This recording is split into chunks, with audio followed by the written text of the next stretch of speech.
Virginia breaks back into the top 10, the Hokies are fighting to stay in the hunt in the ACC, and North Carolina puts the conference in an awkward position, leading to yet another cancellation.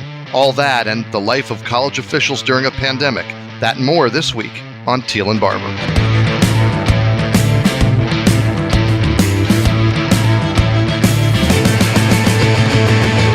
Welcome in to episode 40 of Teel and Barber, the Richmond Times-Dispatch and Richmond.com's Virginia Tech, UVA, and ACC sports podcast. I'm Mike Barber, ACC beat writer for the paper, and here joining me as always, my co-host, the 13-time Sports Writer of the Year and the Virginia Sports Hall of Famer, David Teel. David, how are you? Good morning, Mike. I'm fine. Hope you and Dean are doing well, too. Excellent here. And I'm curious, what was Super Bowl weekend, Super Bowl Sunday like in the Teel residence?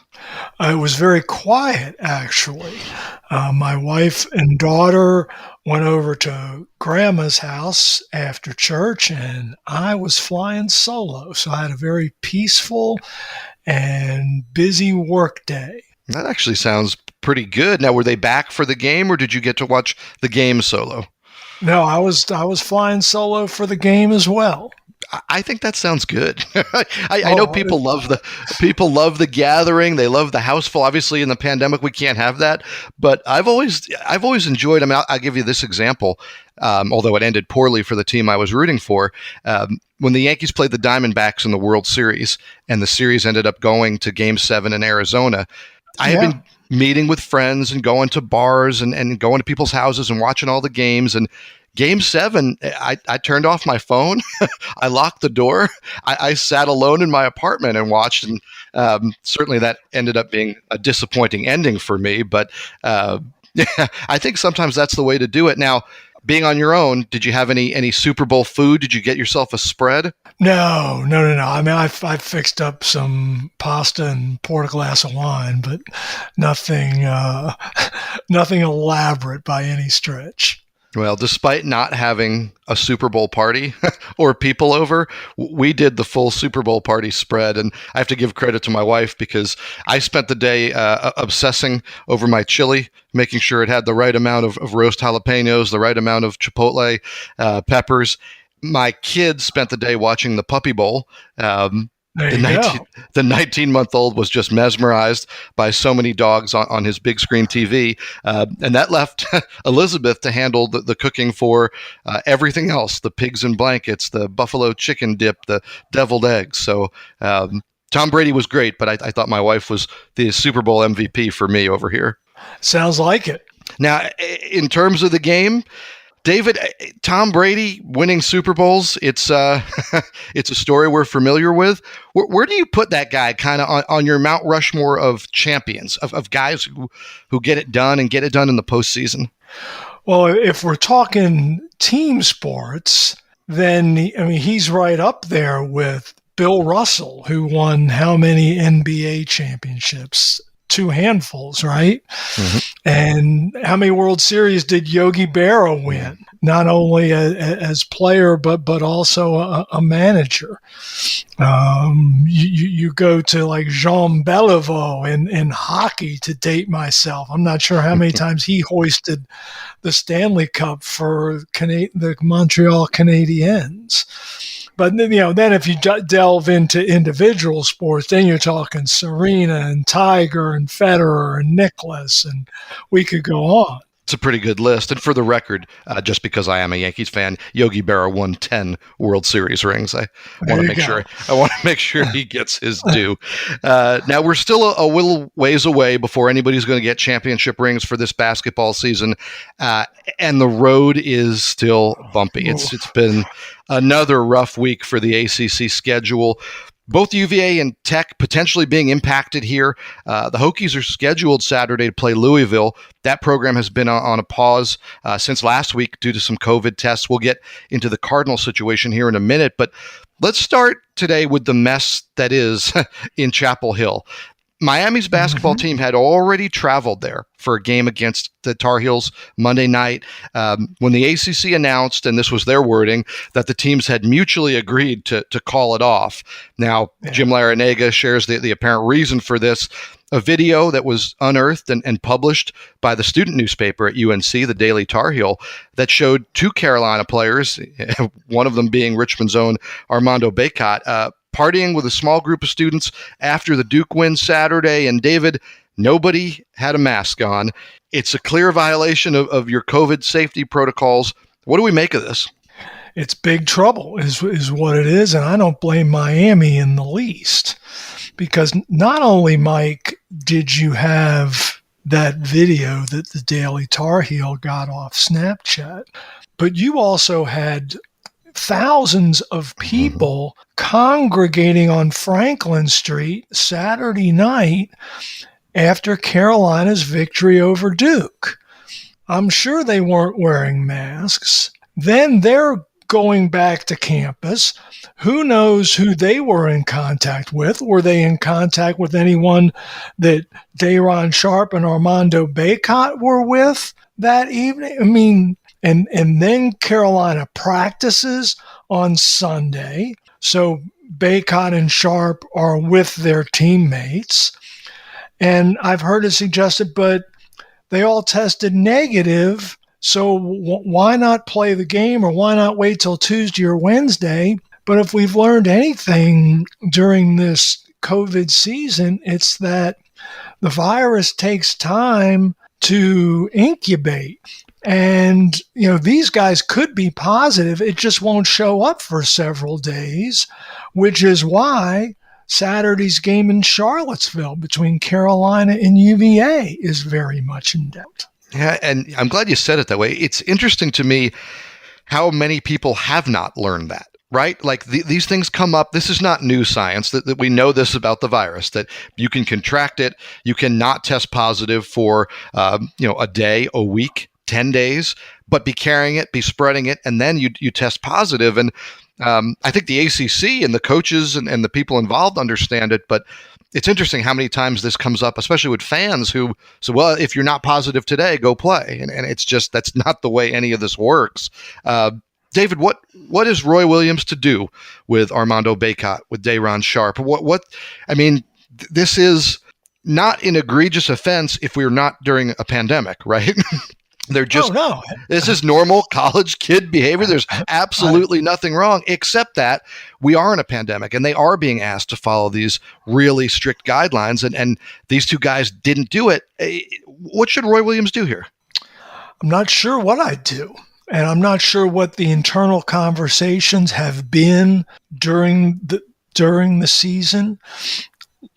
Has he told them, if we have breaches, this will be your punishment?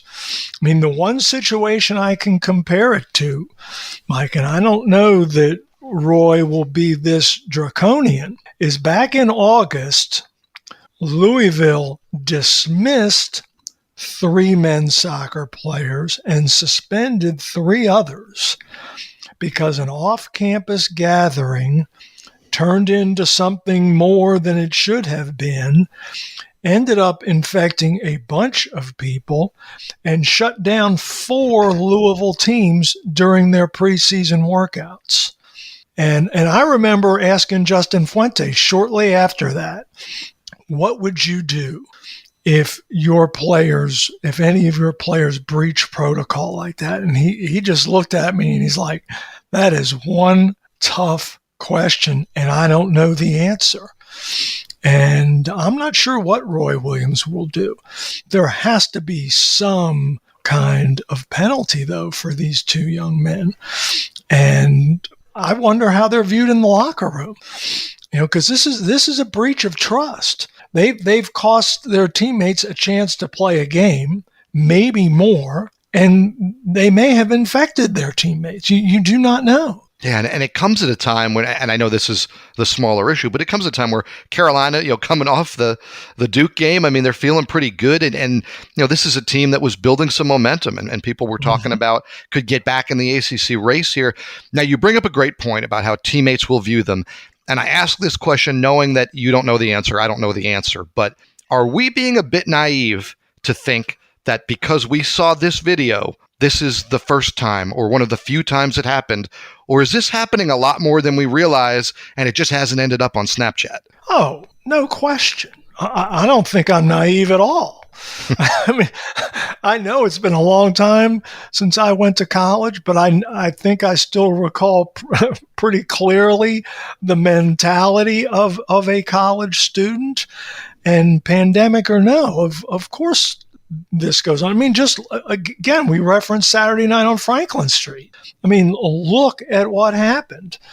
And be you athlete or not, you're not going to be immune to that behavior. So I'm sure it happens far more frequently than we know about, and probably far more frequently than the coaches know about. Yeah, I think that's absolutely true. But I also think that for a large part, these athletes have been tremendously responsible, above and beyond, above and beyond what you would expect, maybe what we predicted going in. But that's why when there are these very public kind of breaches of protocol, and to your point, it threatens so much more than just that day or that game, that next game. I mean, an outbreak, as we've seen, can take a team out for 2 weeks. An outbreak can lead to people getting sick. And with these coaches, right? Roy Williams is not a young man. You're endangering your coaches, your staff, everybody around the program. So while overall, I think college athletes have been sensational, in handling this and navigating this, I think you're right that this has probably happened before. It will probably happen again. And it's just another obstacle to getting through the season. You mentioned, hey, Carolina's supposed to play Virginia Saturday. We don't know if that's going to happen now. The Hokies, they're scheduled to play Louisville, but the Cardinals haven't practiced since last week. Now, Coach Chris Mack and at least 3 of their players have tested positive. Assistant coach Dino Gaudio, who's filling in for Chris Mack, he's the former Wake Forest coach, so obviously plenty of experience there. He told us this week that the earliest the team could get back to practicing would be Wednesday, and even then, it wouldn't have a full roster. David, do you think we see Louisville, Virginia Tech on Saturday? I don't know. I don't know how Louisville will approach this. Will it take the Boston College tact and say, "Oh yeah, we have 4 scholarship players. That's enough. Let's go play." We don't know the raw numbers of what they have. They have 3 players who have tested positive plus Chris Mack. What's that mean contact tracing wise? How many others are available?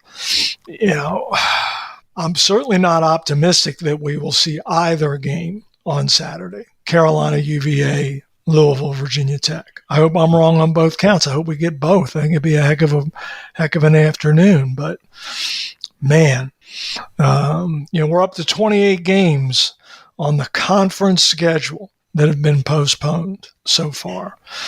So I don't like our chances of going 2 for 2. That's for sure. Yeah, the odds are not in our favor. Now, we talked about that Miami, North Carolina situation, and Miami had already traveled. That brings us to this week's Take It or Leave It.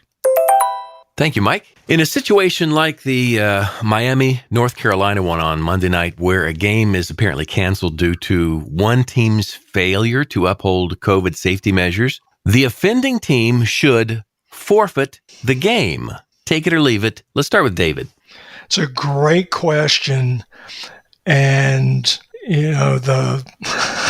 please excuse the language, the hard ass in me wants to say, yes, forfeit the game. But the softy in me, and I'll lean soft here, is that this has been a collaborative effort from the start among everyone. Players, coaches, administrators, officials, you name it. Did somebody make a mistake? Absolutely. And I'm not sure, what would a forfeit mean in the big picture? I don't think it would mean much. Miami, in terms of a one-loss record. So no, I'm going to leave it, forget the forfeit, just postpone it like every other one. Because there are some, are we going to go back and look at every other postponement and say, okay, you're the team that tested positive. How did you get it? Was it because you breached protocol, or was there some other reason? I just think it's a very slippery slope if you try to assess blame. Thanks, David. Mike? Yeah, we're on the same page. And the second thing you mentioned there, the last thing you mentioned, is the main reason for me. I'm all about justice. And how can you possibly force Carolina to forfeit this game without knowing who is to blame in all the other situations? And maybe nobody was, but maybe there was. Maybe somebody did something wrong. And we just don't know. And the fact that this one happened to end up on Snapchat, I don't think you can put in a forfeit. Now, you bring up a great point. Who cares, right? I mean, if you get a forfeit win or a forfeit loss, the NCAA selection committee isn't going to look back and say, well, Miami beat Carolina on that Monday night by forfeit. Right. So to me, it's almost more symbolic. That made me go into this question thinking, yeah, maybe you do it as a slap on the wrist that says, hey, there's consequences, but it could not be administered evenly. And I'm always against justice in any situation that can't be administered evenly. You just don't know how we got to so many of these cases. So I'm going to leave it. Now, Virginia basketball, whether they play Saturday or not, back in the top 10. They do have a game Wednesday against Georgia Tech. Sam Hauser really heating up. He's the ACC Player of the Week. David, how much do we like what we're seeing from Tony Bennett's team, and how much do we still have some questions, particularly on the defensive side? Well, I think they're sitting there atop the ACC standings with only one conference loss, 9-1 in the league, 13-3 overall. Here's a stat for you, Mike.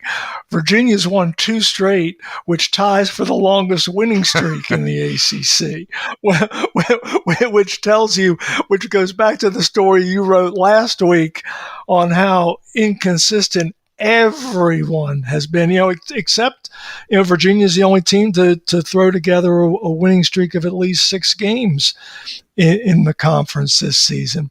So, yeah, I think there's plenty to like there. They still don't have a signature win, really.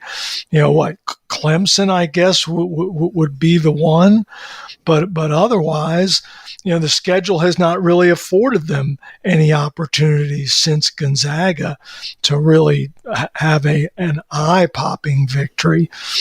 But yeah, I mean, they're progressing, playing well. Obvious questions on the defensive end. Tony Bennett labeled Saturday's performance as poor.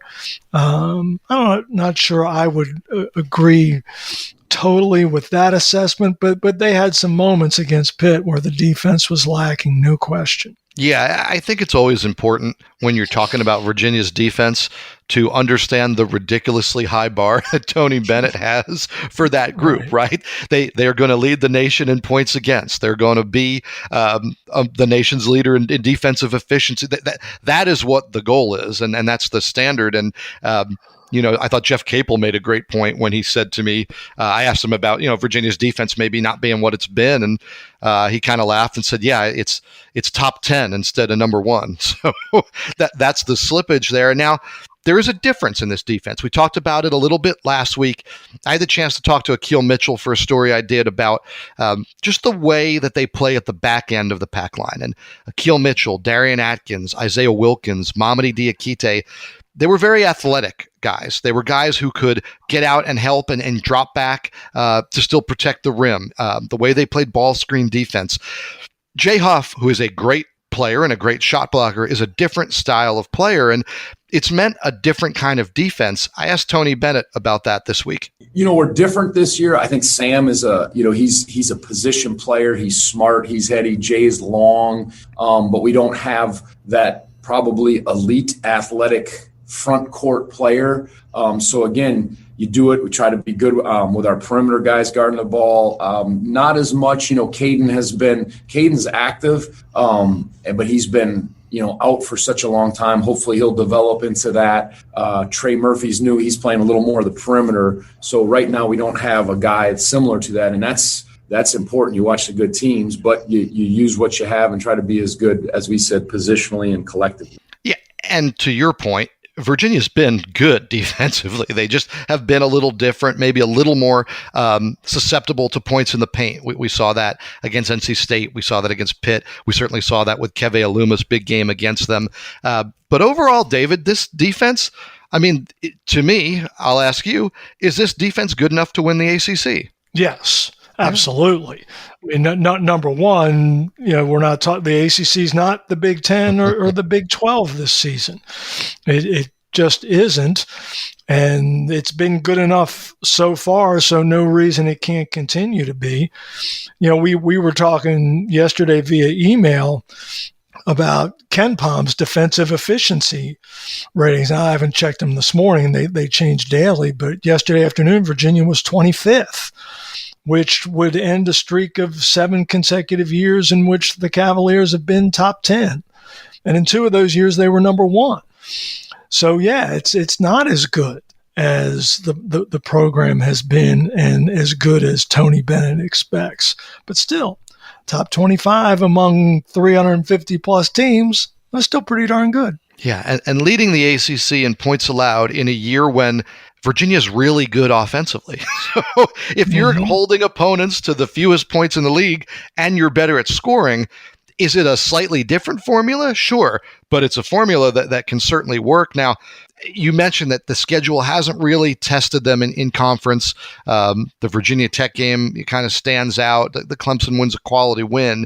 But this little stretch coming up here, that might answer a lot of questions, and starts with Georgia Tech here, with Jose Alvarado, with a team, David, that you've been telling me since the preseason you really like, and that's certainly been playing out on the court. What do you see in this matchup? Well, it's a rematch of a couple of weeks ago in Charlottesville, where UVA was darn lucky to escape. I mean, Michael DeVoe got a good look at that three from the right wing, right in front of Josh Pazner and the bench. And it goes begging, and Virginia walks away with a 2-point victory. It goes down, and Georgia Tech is celebrating. Now, you mentioned Jose Alvarado. I mean, he's first team all ACC right now, if you ask me. I mean, he is their heart and soul, literally. He's so good defensively. Tony Bennett said yesterday on the ACC Zoom, he said, defenders, you can see it in their eyes, just the intensity. And you could see Bennett just lighten up talking about it because he so appreciates defense. And Alvarado leads the league in steals at better than 3 a game.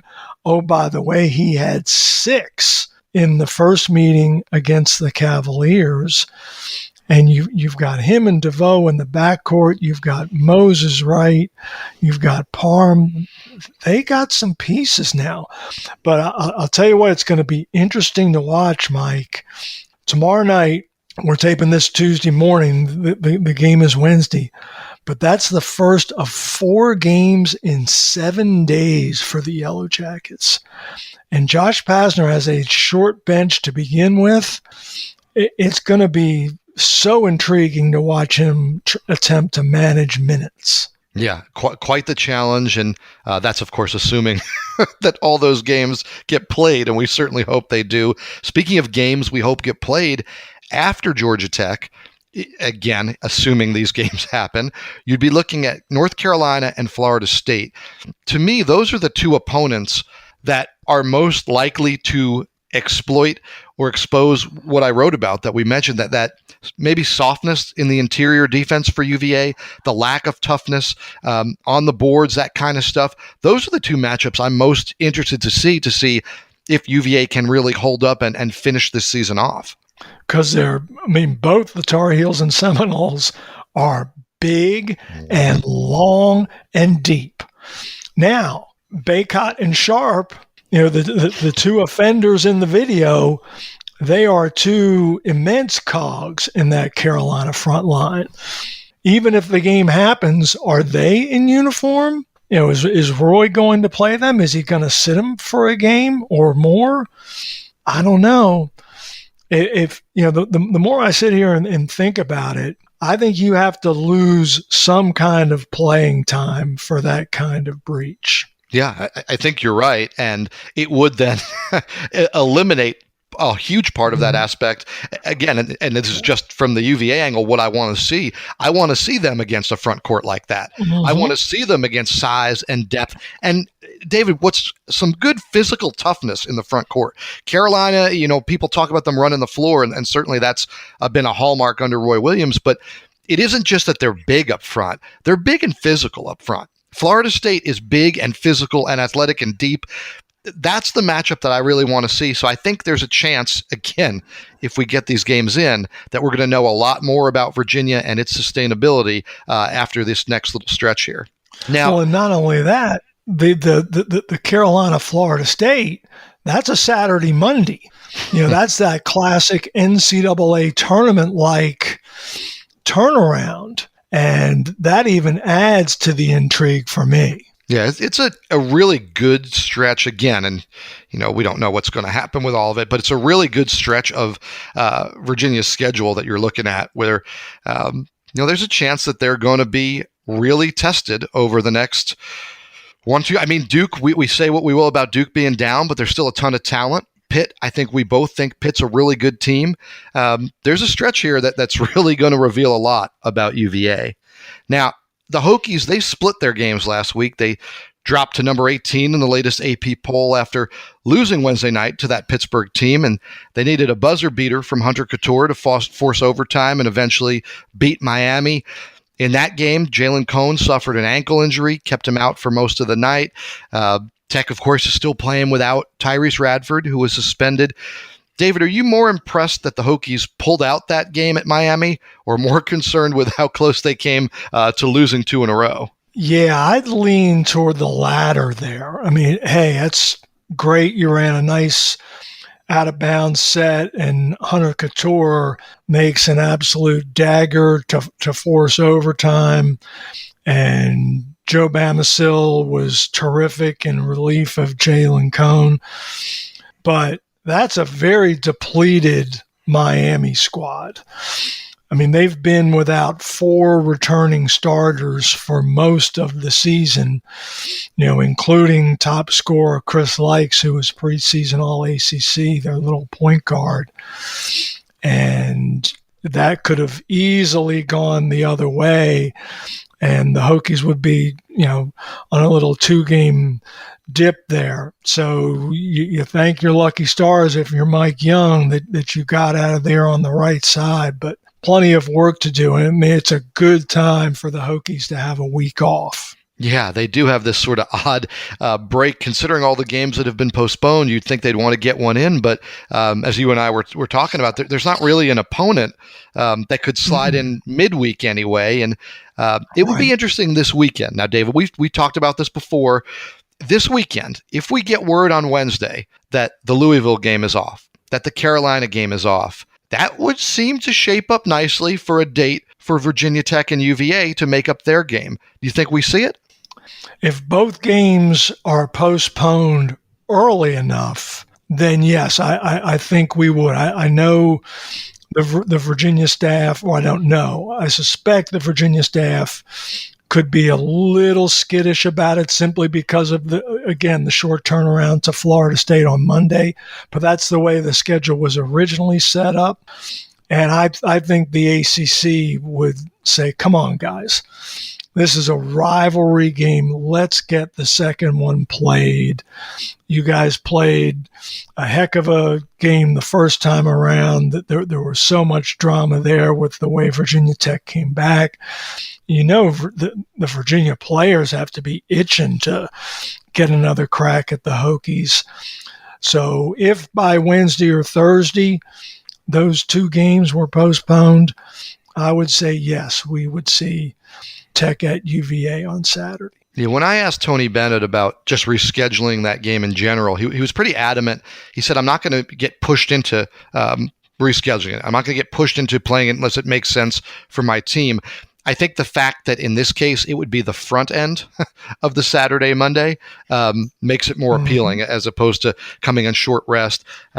Assuming that all plays out that way, I would love to see that again. But I also would love to see the games as they are on the schedule. So who knows? Now, David, you mentioned the emergence of a Richmonder, Joe Bamisil, and how good and important he was against Miami. What do we see from him? And Mike Young, I thought, made it pretty clear that wasn't a one-game stint there. He's earned his way into the rotation. What did he say? That he would play before the first TV timeout. Yeah. In Virginia Tech's next game. And I was like, wow, did I hear him correctly? I mean, that's early now.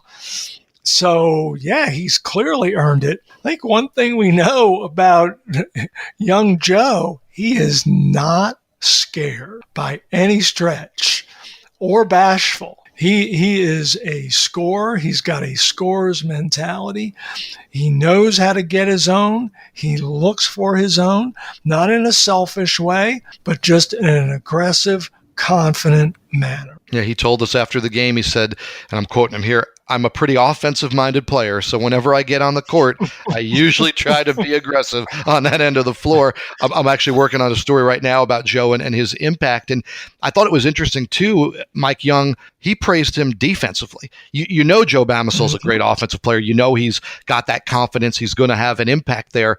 But I thought the interesting thing that Mike Young brought up, and what I'm writing about here, was Joe's understanding of the scouting report, who to press up on, who to play off. So it wasn't just, here's your role kind of loosely and you're playing defense. He really understood what Tech was trying to do based on Miami's personnel. And that is something that sometimes takes freshmen a little while, right? You kind of know what you're supposed to do, but then tweaking it and adjusting it for who is on the court for the other team, that's hard. That's next level stuff. And Mike Young praised Joe Bamisile for not just playing well on defense and knowing his positioning and doing those things right, but understanding the scouting report, understanding his assignment. Well, I think it's even more impressive, Mike, for someone who had been playing so few minutes. Mm-hmm. I mean, it's easy to check out when the coaches are droning on about the scouting report, but you're sitting there thinking, I'm not going to play. I don't need to know Isaiah Wong's tendencies that much if I'm not going to have to check him. But clearly he was paying attention, and it paid dividends. Yeah, coaches won't always admit it, but you don't know during the week, right? A guy might look engaged, a guy might look aloof. You don't really know what they're absorbing and understanding and grasping until you throw them out there. And, Mike said that too. He said, hey, you don't prepare to play well when your number's called. It's too late at that point. You have to prepare to play well when your number isn't being called. And then when it is, you show what you've got. And Joe Bamisile did that. Now, he was playing. He was getting all those minutes. Again, the Jalen Cone suffered a left ankle injury early. Mike didn't have an update yet on Jalen Cone. Certainly hopeful he can get back. But also because of Tyrese Radford's situation. And that remained the hot topic, especially after Tech released a statement that seemed to indicate Radford's return could be imminent. I asked Mike Young on Monday to maybe clarify what they meant there. Mike, it's ongoing. Let's leave it at that. I regret that the statement was confusing. That was not my intent. We're still looking at some things. Tyrese Radford's been awesome after a mistake was made. He recognizes his failings. He recognizes that he's put us all in a bad light, but he's done great work here in this community. He's checked every box, but again, that situation is ongoing, and nothing has been determined, at this point. David, hearing Mike Young talk right there, do you think we see Tyrese Radford again this season? Like, this is purely my interpretation. No one is telling me this. And I just want to stress that this is not any insider information, but I think, yes, we will see Tyrese Radford again this season. I think that's the fair read. Again, not necessarily agreeing or disagreeing. I think that's a fair read of listening to Mike's words, right? I think he's making it clear how he feels about Tyrese Radford. I think he's making it clear that we don't have all the details probably about the situation. Certainly, it's a punishable offense. He had a DWI and also a concealed weapon charge. Now, it's interesting. I'd like to ask Mike Young at some point, the fact that happened in season, is that another level? Certainly the crime is the issue, and the misdemeanor, the charge, that's the big deal. But as a coach, how do you feel about the fact that Tyrese Radford was in that position during the season while you're trying to pursue an ACC title and all those things? But I think it's clear, to your point, and from Mike's soundbite there, that he certainly hasn't soured on Tyrese Radford. No, he clearly has not. And while his intent clearly was not to create confusion with the statement that he issued Saturday morning, informing folks that Tyrese Radford had indeed traveled with the team to Miami but would not be playing, that statement made clear that there is a path for him to play this season. And that's the statement they put out. So I take them at their word. Yeah, and I'll reserve judgment on what should happen, but I do think that it's interesting and maybe in some ways good and not done enough that Mike has Tyrese back traveling with the team, back with you don't want to cut a kid off because he's made a mistake. Now, I'm not saying you put him back in uniform and put him on the floor, but I think it makes a lot of sense. If you're saying, hey, I believe in Tyrese Radford, I believe he's going to still be a good contributor to the Virginia Tech community and part, obviously, of the basketball program, why not have him kind of closer under your wing? I mean, these guys are educators. They want to have a good impact on these kids' lives. So people who criticize the fact that Radford could travel with the team, or to me, that almost makes more sense. Like, hey, if you have a kid who's getting himself in a little bit of trouble off the court, well, let's keep him as close to the court as we can. Absolutely. No, I couldn't agree with you more, Mike. I think it is appropriate for him to be with his team. And by doing that, I think it even drives home the point further of you're saying to Tyrese Radford, see what you're missing? You could be out there. And he's seeing it, in person. He's looking and watching his teammates sweat and dive on the floor and, get chewed out during breaks and play and the ebbs and flows. And I think it just further reminds the young man of what he put in jeopardy when he got behind the wheel. Yeah, that's a great point. It reminds me of the athletes who lose a championship and hang around in the dugout or on the field or in the tunnel to watch the other team celebrate. Mm-hmm. Seeing it in front of you and feeling that sting, it certainly in the world of athletics has always proven to be a great motivator. Now, looking at this team, with or without Radford, they're 14-4. They have some nice wins: UVA, Villanova, Clemson, Duke, whatever that means at this point. David, has this team done enough, even if it struggles over the final 7 games, and I don't mean go 0-7, but even if it struggles down the stretch here, has this team done enough to make the NCAA tournament? Stone cold lock. Yeah, Virginia Tech's going to the NCAA tournament. Yeah, I think you're right. Yeah, it's... Those are as impressive a group of wins as anybody in the conference has. And and it may not even be close. So yes, barring 0-7, which is not going to happen. Yeah, Virginia Tech's going to the NCAA tournament. Yeah, I think there could be struggles down the stretch that maybe make it a little more interesting a topic. But 2 things. One, I think the ACC is still going to get at least 5 teams into the tournament, right? Even in a down year. I think it's such an odd year to evaluate. And we've talked about this and you've written about this. It's going to be such an odd year for the committee to evaluate. But with the games played, with the wins, with the quality wins, you got to figure that whatever metric they kind of come up with, even if it's sort of privately in that room of how to hash it out, you got to think the Hokies look pretty good. Yes.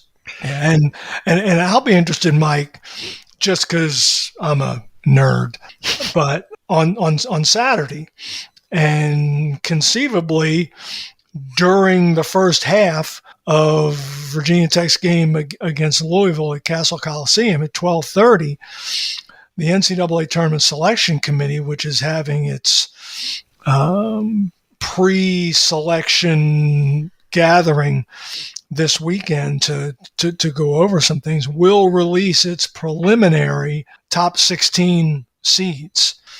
And basically saying if the tournament started today, here would be the top 4 seeds in each of the 4 regions.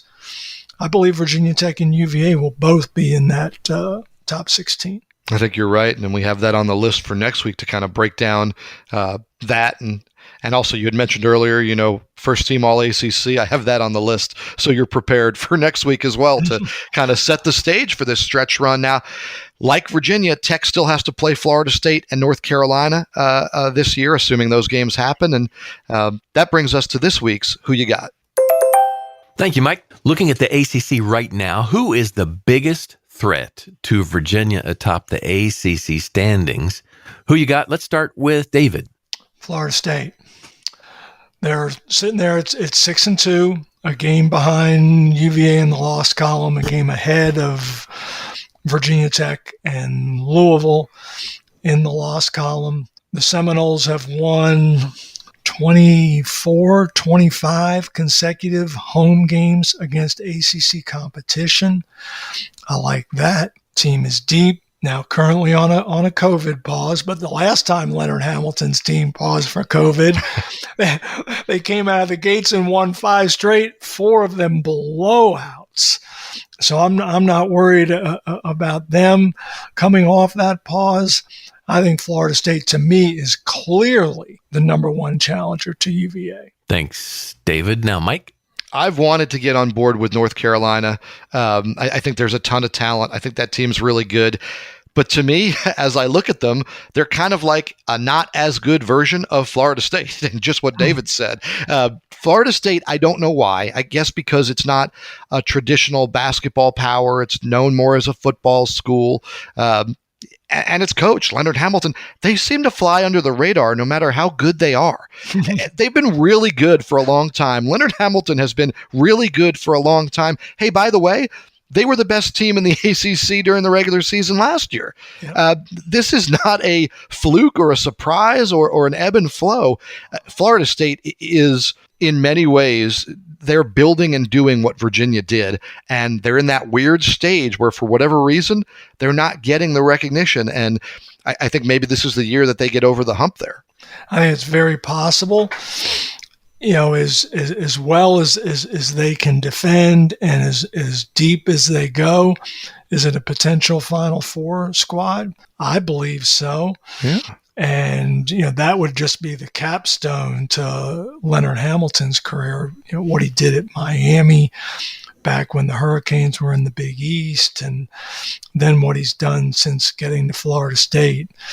Those are 2 really hard jobs, and he excelled at both. Yeah, well said. I mean, Leonard Hamilton, to me, is one of the most underrated coaches in the nation. One of the good guys, too. Great guy, right?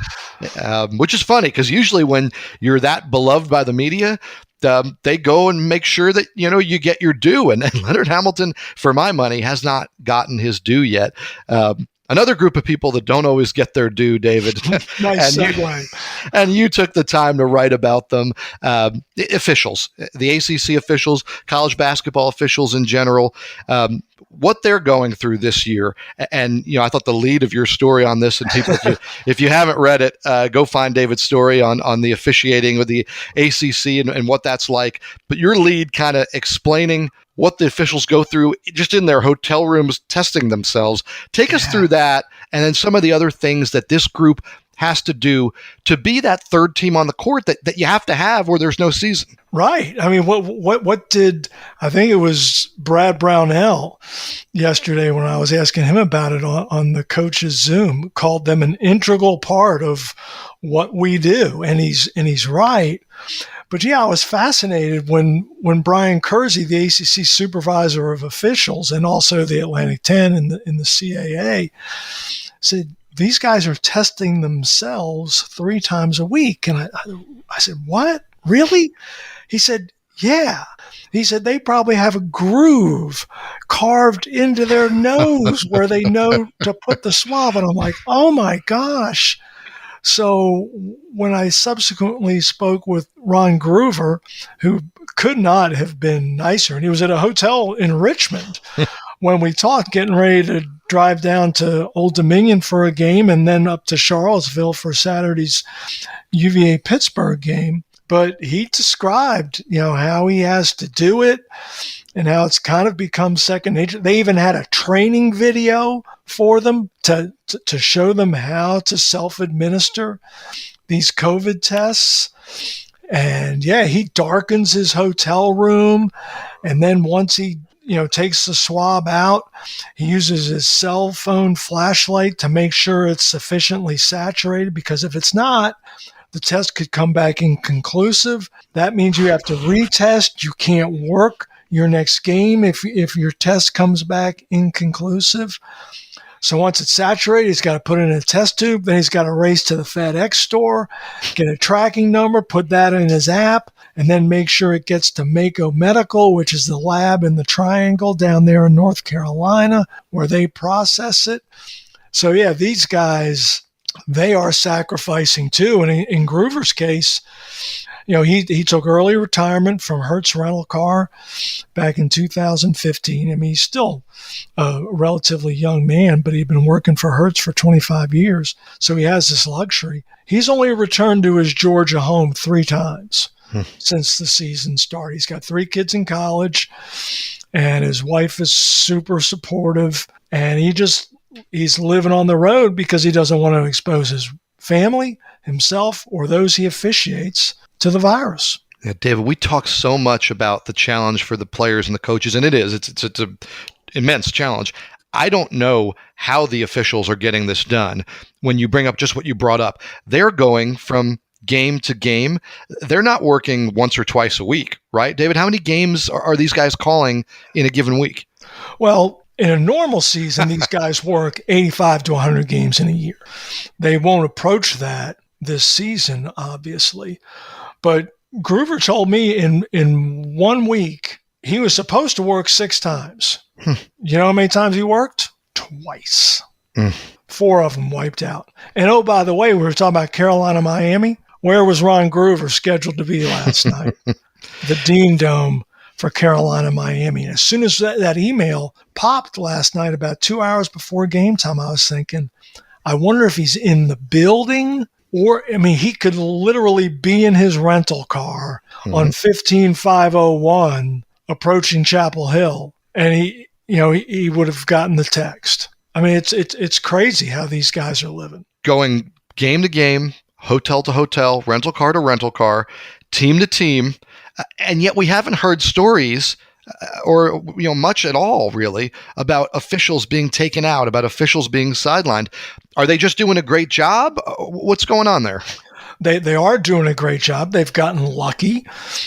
Brian Kersey told me that he's from his ACC pool, he's lost about a handful of guys sporadically to positive tests. In fact, he told me he just lost one recently to a positive test and has one coming back from a positive diagnosis. None have had severe symptoms, so obviously that's a blessing. And he's got a pool of about 270 officials that he uses among this 8-conference alliance that they have throughout the Northeast and the Mid-Atlantic that includes the MEAC and the A10 and the Ivy's not playing this year, but the Northeast Conference, the Big East. And he said among that group, they've had, upwards of a couple dozen positive COVID cases. So not as prevalent as you would think. They're getting the job done, and they're getting to work the games. And when they work the games, it's interesting to watch. I've seen a few times where a lot of them don't wear the mask while running the floor. They got to blow the No. whistle, all that. But then when it's time to talk to a coach, you see them kind of fumbling in their pocket, trying to scramble to, especially if it's a slightly heated exchange. It's kind of fun to watch these guys. They want to yell back or respond or, have their tete-a-tete with the coach there, and they've got to fumble to get the mask up over their face. David, you asked a number of the ACC coaches how interactions with officials have changed this season. And I'm curious, did anything stand out to you in their answers? Well, to neither of our surprise, Mike Bray was great talking about it when he said, maybe this year is just a therapy session for coaches and officials, to kind of back off each other and be a little more understanding. He didn't use this phrase, but almost like a kumbaya. And I should have used that in the column. But and yet other guys said no real change, and that was kind of Groover's impression. He said guys who are mellow in a traditional season have remained that way. He said guys who officiate every possession, they're still the same way. And he laughed. I said, since they're masked up and we can't read their lips or anything, I said, do they say even more vile things to you?